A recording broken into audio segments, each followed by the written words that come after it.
¿Qué historia que siempre quisiste contar en este subreddit, pero nadie hizo la pregunta adecuada?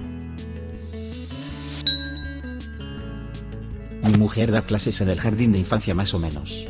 Mi hijo asiste al jardín de infancia en la misma escuela. Les llevé un neumático, del tamaño de una rueda de camión, para que jugaran en su patio. No preguntes por qué, es una idea rara, pero les encantó.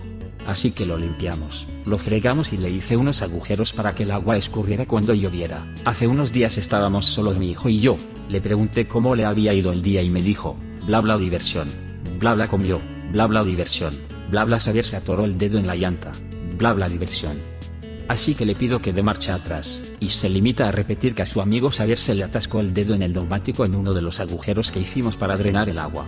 Le dije que eso sonaba triste, y me contestó, sí, lo fue y llovió. Así que pensé, pobre niño. Así que le dije, vaya, pobre niño, ¿le llevaron un chubasquero? Y me dijo, no papá, no queríamos acercarnos a él porque se hizo caca encima. Pensé, realmente pobrecito, así que le dije, vaya, pobrecito, ¿le ayudaron los profesores? Y me dijo algo así como, estuvo ahí mucho tiempo. Entonces se desvió y realmente no pude sacarle más información. Así que me sentí culpable por este chico, porque yo hice los agujeros en el neumático, pero finalmente se me olvidó. Mi mujer llega a casa, cenamos, etc. Pero me olvidé de ello hasta que hablé con ella después de que los niños se acostaran, y de repente me vino a la cabeza y le dije, nuestro hijo me dijo que uno de los niños había metido el dedo en la rueda hoy. Y ella se echa a reír. Me quedé boquiabierto. Entonces me explicó que Xavier no es uno de los niños, sino que es un ayudante que se supone que debe ocuparse del niño atrasado de la clase, pero el niño no apareció, así que se dedicó a jugar con los demás alumnos todo el día.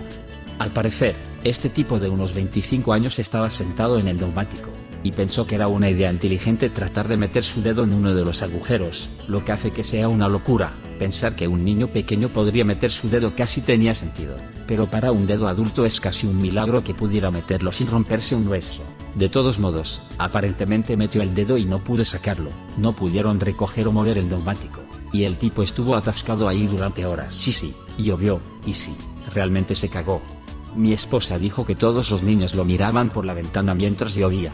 Al final llamaron a emergencias y ella dijo que se había ido a comer cuando llegaron, pero Xavier se había ido cuando ella volvió, y el tipo no volvió a la escuela esa semana. Todavía no sabemos cómo le sacaron el dedo.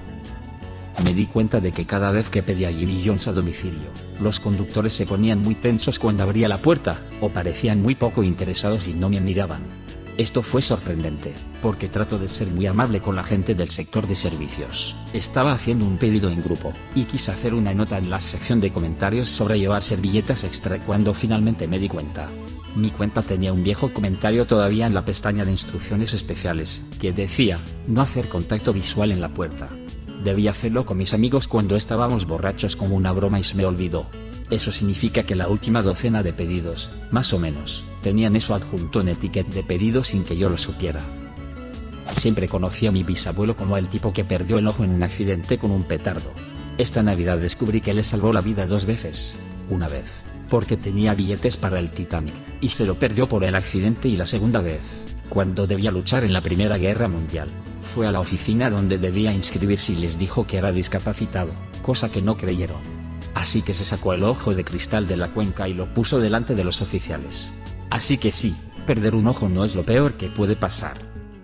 Mi tío perdió su ojo y lo metió en problemas con la ley. Después del accidente consiguió un trabajo en el sector forestal.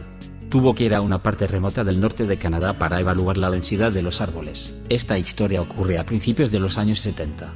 Se va en coche al medio de la nada, coge su mochila y se va de excursión al monte durante una semana. Mientras estaba fuera, la policía montada se presentó en casa de mis abuelos para averiguar dónde estaba. Su coche estaba aparcado junto a un cadáver en medio de la nada. Resulta que otra persona asesinó al tipo, y mi tío aparcó por casualidad junto al cuerpo, pero como estaba en su lado ciego no se dio cuenta del cadáver cuando aparcó. Además, la policía montada solo encontró el cuerpo porque estaban investigando lo que creían que era un coche abandonado. Los policías no se creyeron la historia hasta que mi tío sacó su ojo de cristal para demostrarlo. Me bebí 2 vasos y medio de vodka y algo de cerveza. Luego me dio sed y bebí mucha, y quiero decir mucha agua. A la mañana siguiente me desmayé en el baño, y acabé en coma durante 1,5 días. Resultó que me intoxiqué con agua. Podría haber muerto por el alcohol y después por el agua, pero sobreviví a ambos. Moraleja, Con el alcohol fuerte hay que usar vasos pequeños. Una vez, mi padre tenía mucha sed y vio una pequeña botella de agua en la mesa de un restaurante griego. Como mi padre estaba desesperado, cogió la botella y se la bebió de un trago muy rápido, y luego procedió a toser y casi a vomitar en el suelo. Resulta que se bebió el equivalente al alcohol griego. Casi vomitó y estaba bastante borracho. Me sentí muy mal por él. Moraleja de la historia: no cojas y bebas de botellas al azar. La historia de cómo, accidentalmente, cabré a los cuervos. Oh Dios, es una larga historia. Comenzó cuando estos 4 niños de unos 10 u 11 años pasaban por mi casa cada semana para ir a nadar, y cada semana, 4 semanas seguidas, fuera de mi casa el mismo niño era cagado por un cuervo enorme. Evidentemente, esto nos hizo mucha gracia y no nos dimos cuenta en ese momento de que debía haber hecho algo para enfadar al cuervo.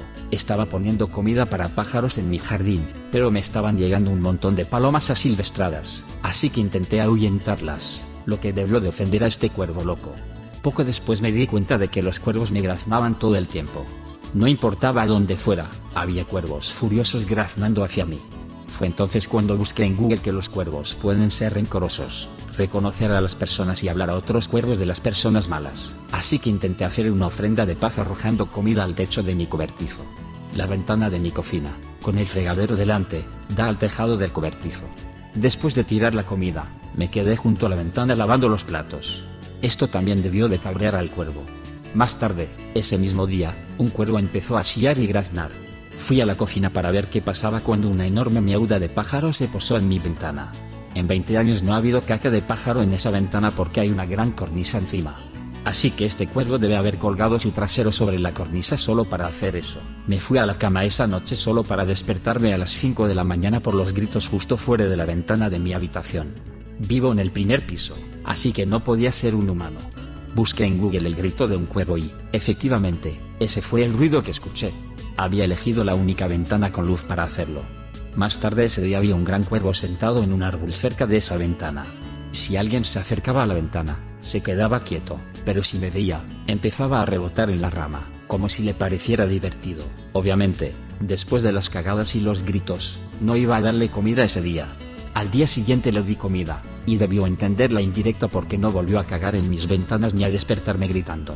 Sin embargo, durante 1 año y medio, todos los cuervos en un radio de 1 milla alrededor de mi casa me graznaban enfadados. No cabres a los cuervos. Trabajé en un hospital como asistente médico en el departamento de ortopedia. Una vez hubo un paciente que robó un montón de ovejas, y cuando fue acorralado por la policía agarró una y se tiró de un puente. Cuando le preguntaron por qué, dijo: pensé que las ovejas eran blandas como las nubes, así que no me pasaría nada. No hace falta decir que se rompió todos los huesos del cuerpo. Una vez me quedé encerrado en la lavandería de mi complejo de apartamentos, y tuve que llamar a la policía para que me sacara. Entré a lavar la ropa, traté de salir y no pude salir. Intenté salir por las ventanas pero estaban selladas con pintura.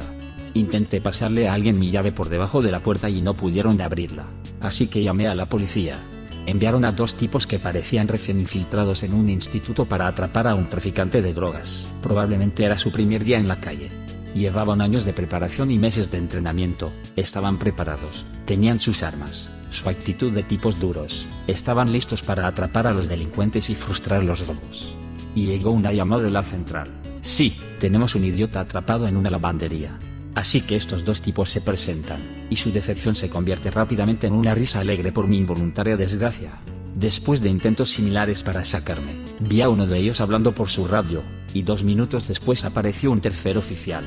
Este tipo parecía un veterano de 15 años en la fuerza, parece una pared de ladrillos, ha visto de todo en su década y media en la policía y no se está riendo. El oficial pared de ladrillo vuelve a su coche patrulla, y regresa llevando una herramienta de mala muerte que nunca había visto antes. Está hecha de hierro, en un lado tiene una pala y en el otro 2 garras gigantes, y las únicas palabras que me dice el oficial pared de ladrillo en todo ese tiempo son mientras se acerca a la puerta: te sacaremos pero no quiero romper nada. Así que mete las garras entre la puerta y el marco, tira una vez, tira 2 veces, y abre la puerta. Resulta que un gran tornillo de la placa frontal de la puerta se atascó en la placa de cierre, y se encajó en el marco de la puerta. Antes de que pudiera dar las gracias al oficial pared de ladrillo o rogarle que me dejara hacerme un selfie con las garras de la vida, volvió a su coche y se marchó. Después de 1 hora en la lavandería, estaba libre. Epílogo: mientras estaba atrapado ahí, esperaba que apareciera un amigo. Íbamos a fumar hierba, comer pizza y ver el Monday Night Football. Tuve que llamar a mi amigo, y asegurarle que la policía estaba ahí para ayudarme, y pedirle que recogiera la pizza ya que yo no podía hacerlo. Mi puerta se había quedado sin cerrar, y él dejó la pipa y la pizza justo a tiempo para ver cómo me liberaban. Destruyo todo lo que toco, eventualmente. Es como un poder mutante, del tipo que no quiero. Verás, mientras crecía, pasaron cosas. Las cajas de las tiendas que habían funcionado bien hasta que llegamos ahí, de repente funcionaban mal. Las bombillas se rompían de vez en cuando intentaba encender las luces. Es totalmente impredecible cuando se activa mi poder mutante. He usado 12 ordenadores portátiles a lo largo de mi vida, y tengo 30 años. En mi vida adulta, desde que salí de casa, he roto 6 piezas del horno, 8 teteras, 2 televisores y justo la semana pasada, mientras hacía la cena de Navidad, intenté abrir el horno para ver cómo estaba el pavo y, de alguna manera, un asa que había sido bastante sólida hasta ese mismo momento, se desprendió en mi mano. Mi padre, mi hermano y yo llevamos nuestro catamarán, un pequeño velero de 2 cascos, a uno de los cayos de Florida. Teníamos que cruzar por debajo del puente de las 7 millas para llegar a la playa donde estaba el resto de la familia. Teníamos el espacio libre, según mi padre, pero aparentemente la marea estaba alta. Nuestro mástil apenas rozó el lado del puente y empezó a zozobrar, pero se asentó y se quedó ahí. Decidimos que lo mejor era voltear el resto del camino e ir con la corriente. Todos llevábamos chalecos salvavidas y éramos buenos nadadores, así que no nos preocupaba ahogarnos. Mientras intentábamos dar la vuelta al catamarán, se puede hacer, un guardacostas se acercó y nos subió a mi hermano y a mí a bordo. Ataron la cuerda del mástil a la parte trasera de la embarcación, y la subieron finalmente con la ayuda de mi padre. Le pusieron una multa a mi padre y seguimos hasta la playa. Mi padre nos hizo jurar que no se lo diríamos a mi madre. Bueno, eso duró como una hora porque la gente había estado pescando en el viejo puente, y vino a decirnos a la playa que había tiburones rodeándonos todo el tiempo. Me alegro mucho de no haberlo sabido en ese momento. ¿Qué historia siempre quisiste contarnos aquí? Deja un comentario. Y suscríbete al canal si quieres ver más videos como este.